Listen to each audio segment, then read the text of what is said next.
President-elect Donald Trump's incoming border czar spoke to Texas National Guard soldiers and public safety troopers on the border today. Tom Homan promised to help implement what is being billed as the largest deportation program in U.S. history, just on the horizon once Trump takes office next year. CBS News immigration and politics reporter Camilo Montoya-Galvez is at the border tonight. Camilo, always good to see you. Appreciate your reporting. What are you hearing from Homan? You study this immigration issue. You report on the border and policymakers on this front. Homan has a lot of tough talk. What's behind the tough talk? Well, Bob, incoming border czar Tom Homan and Governor Abbott of Texas did not come here to the U.S.-Mexico border just to give out turkey to National Guard soldiers. They also came here effectively to announce that the state of Texas and the incoming Trump administration will work closely together and carefully on the issue of immigration and border policy. As you know, Governor Abbott over the past 3 years has been making an aggressive stance on immigration, busing tens of thousands of migrants to Democratic-led cities and deploying thousands of troops and state troopers to the U.S.-Mexico border to fortify it with razor wire and other barriers. And he is now effectively offering all that manpower and resources to the incoming administration, who, as you know, Bob, is promising a flurry and slew of executive actions on immigration and border policy, including the largest deportation operation in American history. And some people, like Stephen Miller, the incoming deputy chief of staff at the White House, have talked about the idea of deputizing the National Guard in friendly states to arrest and deport migrants who are in the country illegally. Texas, of course, Bob, would, of course, be a friendly state who could potentially collaborate with the incoming administration on that front.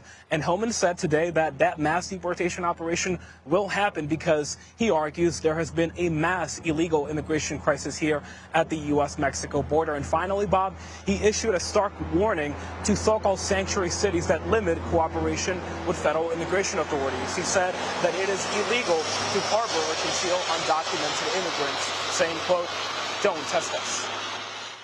Camilo Montoya-Galvez, thank you. He's reporting for us at the border. For more on this, let's bring in our panel. Dave Weigel, a politics reporter for Semafor. Nicholas Wu is a congressional reporter for Politico. Dave, let's begin with you. We heard from Pod Save America today, some of these Harris advisors talking about what went wrong.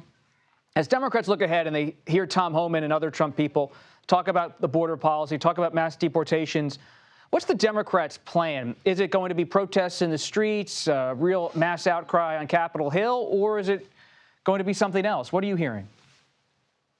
Well, it depends on what their job is. For Democratic governors, Democratic mayors, to the extent available to them, because some of their states, if you're a mayor, have made it impossible to become a sanctuary city, they're going to resist having their law enforcement used to assist ICE. They've been doing that for 20 years in some places. So how does that resistance break down? What clashes do they get into? That's a question for municipal officials and for governors.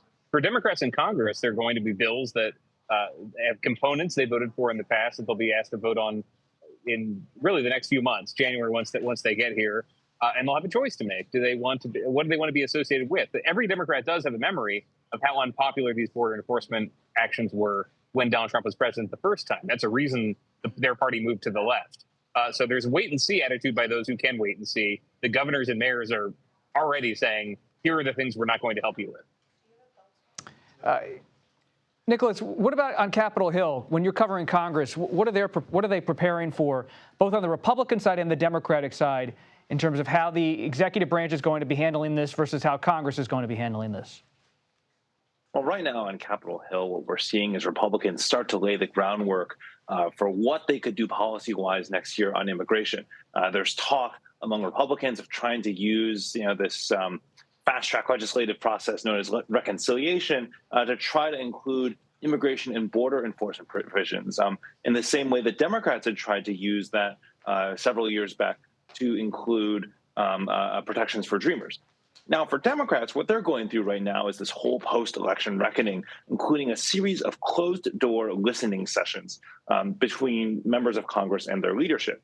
And what we've seen among quite a few Democratic lawmakers is that they've looked to purple district lawmakers like Tom Suozzi of New York and Don Davis of North Carolina, who really took the issue of immigration and ran with it. and responded to Republican attacks on the border. And that is something that we could perhaps see a lot from Democrats over the coming years.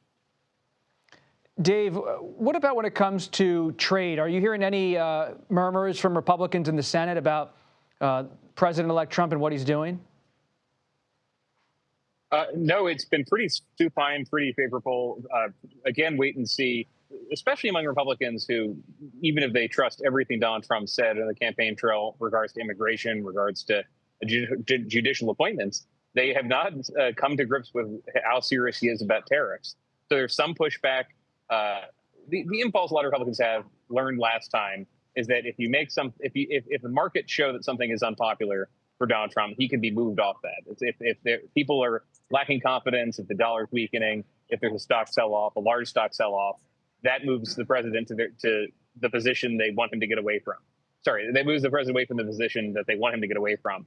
But right now, no, he's got a lot of people who were not there last time, or people who joined the Senate in the Trump era previously, who are inclined to give him what he wants. He's not going to get the same kind of resistance you saw when Bob Corker was in the Senate, Lamar Alexander, Mitt Romney were in the Senate and loudly using their microphones to say, we're going to resist him. They're kind of waiting on other actors to do the resisting for them.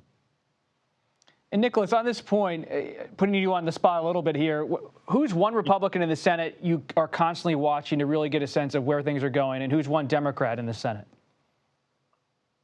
I think among Republicans, I'd be curious to see where the wind blows with the real moderate decision makers, like Susan Collins of Maine, one of the few, blue state Republicans who's still there, and so it's that'll give us a good sense of where she lands. As for Democrats, I'm curious to see how people like Chris Murphy of Connecticut, someone who's really tried to reinvent his own standing in the party. He's been talking a lot these days about neoliberalism, and he'll be an interesting voice to watch in the Trump era.